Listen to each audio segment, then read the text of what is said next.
Hi, I'm Ruby Sant and I'm the director of The Little Lost Robot and the creative director of the In the Meanwhile project. Hi, I'm Juliet. I'm the producer for Little Lost Robot Studio CIC. In the Meanwhile is a project that looks at de-gentrification. So what we're interested in is our high streets post-COVID, our empty shop spaces, and how we can reuse those as art spaces to create a safe cultural ecology for artists to support themselves post-COVID, and also to redesign our high streets by taking over public ownership of the space. In the Meanwhile is an amazing partnership between ourselves at Little Lost Robot, Bath Bar Uni and the studio at Bath, which is where we are now, and the Vacant Unit Action Group, which is part of Baines. Bath is a really tourist-driven city, and there's a lot of commercial units. There's a lot of big shops, big names, big brands, and it is known as a shopping destination. While we've been locked down previously because of the pandemic, we lost all the students and we lost all the tourists, so it was a very quiet place to be, and during that time a lot of the shops started going empty.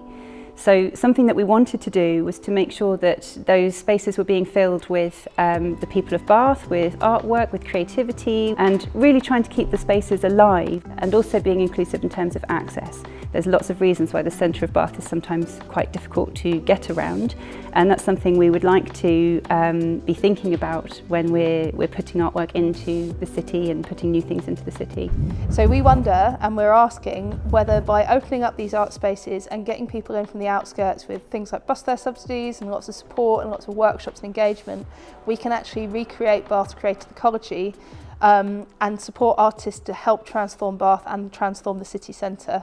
By supporting people to access creative technologies and to access a creative technologist, we can allow people to kind of evolve their work into a space where actually they're doing something really meaningful, but also something that will ultimately be paid and they will be paid for. We're hoping that we can support Bath long term and support the people who actually live in Bath rather than just the visitors who come here to see our beautiful Roman baths and everything else. It's a real mystery around people how people manage to make a living as an artist. And like by opening up the shop spaces and letting people right into studios, right into working with artists, we can answer those questions, which hopefully will get more people involved in the arts and feeling brave enough to take that leap into the self-employed unknown. The opening doors that's the real magic with the space. Getting people in and actually seeing how artists actually work. The creativity in Bath is so at risk without projects like this to try and bring more people in and fresh blood. We very much like working with young people as well because they have such strong imagination.